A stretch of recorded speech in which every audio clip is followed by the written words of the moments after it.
In this video, let us study about distributed computing. It is one of the very important concepts and it has a long history, right? Starting from client server model.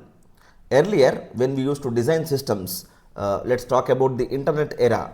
Before the internet era, during 1990s or 1985s, right?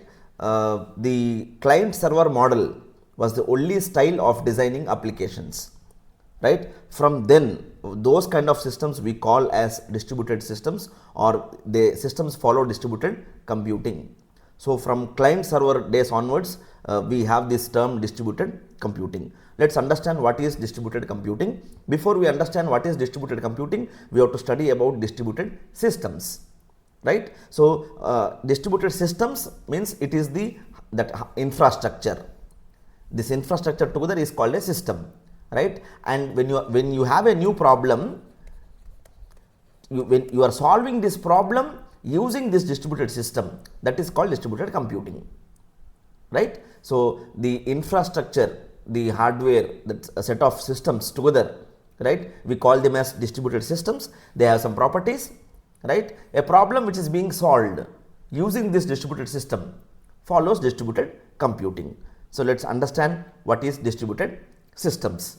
See, it's a collection of independent computers that appears to its user as a single coherent system, right? So what we do when we have a large problem, so I will have one system, right? I will have another system. In my lab, I have so many systems, right? So the capacity of each of this system is very low. Let's say the RAM is very low, the storage is very low of each of these systems. So when I have a bigger problem, can I do it with a single system? No. But when we all form as a team, right, we see a lot of motivation things. When you work single, when you work alone, you will not achieve success. When you work as a team, you achieve. Same is the policy here, right? So what we do, we try to combine these systems and form them as a team. Now when I give a problem, they divide among themselves. This looks like a single system to me. For me, I am giving only one input, I am getting one output. But actually, it is being shared among each of these systems, right? That's what. It's a collection of independent computers that appears to its user as a single system. We see it as a single system. What is the primary purpose is that to share resources and utilize them better. See here. So when I have a problem, let's say I have a problem P, to solve this problem, or the amount of memory or the data set size, let's say data set size is some 8 GB, or this is very less, let me take some 8 TB. I have a data set size of 8 TB, but individual system if I take, it's of 2 TB only, maximum capacity. But can this individual system solve it? No. We form this as a network, we form this as a team, right? A collection of systems, we form it as a single team. Now this 8 TB is divided among these individual systems and they solve the problem and they give us the output, right? So sharing the resources is an important aspect. Okay, generally they exhibit so many other properties like heterogeneity, openness, scalability, transparency, concurrency. All these are the benefits, because when you are having a bigger problem, it is getting solved, everything is effectively utilized, right? Suppose you have one application, you have designed one web application, web app. Okay, you have one web app with you. You are not deploying it in a single machine. In this network, in this group, right? Here we are having cluster of 4 computers. I am deploying them in this group, in this distributed network I am deploying. So the copy is there here, the copy is there here and here also. Backup is there. Even one system fails, the application will work fine because there is backup. So that way the web application is always available. See, all those are properties which distributed system exhibits, right? So the components of a distributed system communicate and coordinate their actions by passing the messages to one another to achieve a common goal, right? So these 4 systems talk to each other by sending messages. Okay, when a component of a system fails, the entire system does not fail. That's what that is the advantage of distributed systems. We instead of one system, we are clubbing some 10 systems and making them as a group of cluster, right? You are giving input to that cluster. Which one is solving, we don't know. Which system is solving it, we don't know. Whenever I am giving input, it is giving output to me, right? That is about distributed systems.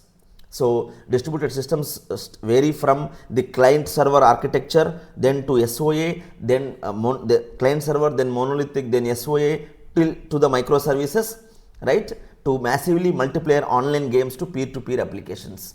So, the history of distributed systems is very old. It has begun from client server, then the monolithic systems, then the service oriented architecture, and today's microservices. And also peer-to-peer applications are also different type of systems which also come under distributed systems, right? So, in this course we are going to study about SOA, client server model, microservices, all that we are going to study. Okay. So, it's very simple. Distributed systems, they all collection of independent systems appear as a single system. They share resources effectively. If one system fails, the entire system doesn't fail, right? So, what are the different components of a distributed systems? Again, they are collection of systems, right? Maybe some 10 or 20 or 50 or 100 systems together. But when we are combining them as together, there is a hardware, there is operating system, middleware, and the applications, right? Those systems are divided into these different categories. Okay, at one level we have networking and hardware, the other level we have the inter-process communication, IPC, because they pass message among themselves, right? They send message among each other. So, that we talk about, and then comes the frameworks for distributed programming. Let us understand what are these four. What is this hardware, OS, middleware, and applications, right? So, when you are clubbing those systems and forming a group, right? So, there is one layer called as hardware layer, then the another layer is operating system layer, OS layer, then there is a middleware, and then on top there are applications. So, what are these? At the very bottom layer we have computer and network hardware, which constitutes the actual physical infrastructure. Obviously, we need infrastructure. When I say infrastructure, it is the RAM and hard disk storage, right? So, the lower layer, the very bottom layer falls the physical infrastructure. Okay, these components are directly managed by, you see here, you can see here RAM, CPU, you can see in the lower layer these diagrams, right? So, they are managed by the operating system. Why? OS is the one which is mediating between the hardware and the software. So, they are managed by the operating system, which provides the basic services like inter-process communication. And I think you might have studied operating system, you know better what is the role of operating system. Process scheduling, management, resource management, everything is done by the OS. And then at the second layer, that is at the operating system layer, right, IPC, inter-process communication services are implemented on top of standardized communication protocols. So, from this hardware to the applications or the middleware to interact, OS helps me in doing that using some protocols. See, TCP, IP, UDP, HTTP, all those protocols are involved. What is IPC? Inter-process communication.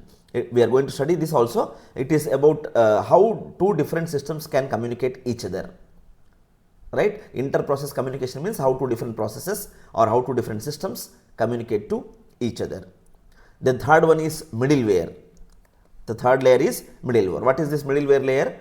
Middleware layer leverages such services to build a uniform environment for the development and deployment of distributed applications, right? So, you have applications, you want to deploy them, you use this middleware. It creates a platform.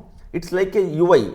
In simple terms, I will say it's a UI where you talk with the hardware using the OS, right? So, to build a uniform environment for the development and deployment of distributed applications. Okay, so that is about that. By relying on the services offered by OS, the middleware develops its own protocols, data formats, and programming languages. Okay, now the final one, the top of the distributed system. It is represented by applications and the services designed and developed to use the middleware.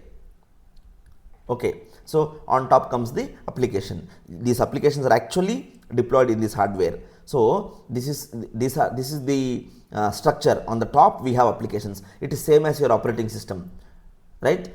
Your web application, from front end of the web application. So all applications are here. They are deployed in this hardware. OS is the managing one, which talks between the hardware and the software, and middleware helps you acts as an UI, right? It acts as an UI which helps in building a environment where you can develop and deploy the applications. That is the middleware layer, right? So at the bottom level we have networking and hardware, and at the middle we have IPC primitives for control and data. For message passing, IPC means communication mechanism.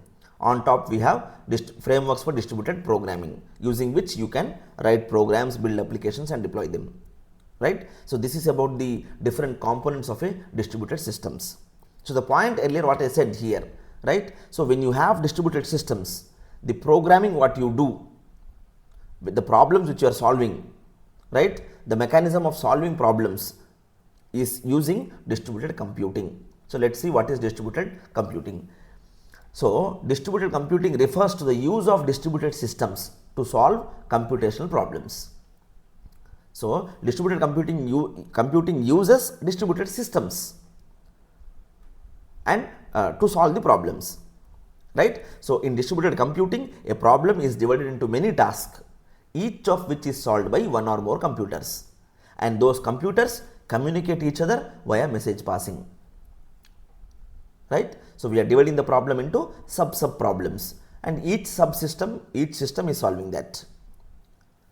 Okay, so a distributed system is one in which components located at networked computer communicate and coordinate their actions only by passing messages.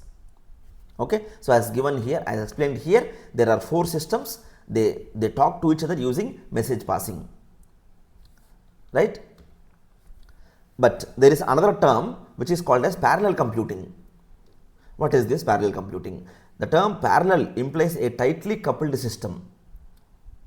Okay, the difference between distributed and parallel computing, let's understand. So distributed is very simple. Distributed computing means you are dividing a larger problem into smaller problem, giving it to individual computers. They talk among each other and solve the problem, right? Parallel computing, the term parallel computing refers to a model in which the computation is divided among several processors sharing the same memory. That is the difference. See here, you see this diagram B. I have one system, it has CPU and memory. Another system, CPU, memory. Another system, CPU, its own memory. See, they are having their own memory. This is distributed. Whereas in parallel, there are multiple CPUs, but they have a common shared memory. Okay, memory is not shared among the individual machines.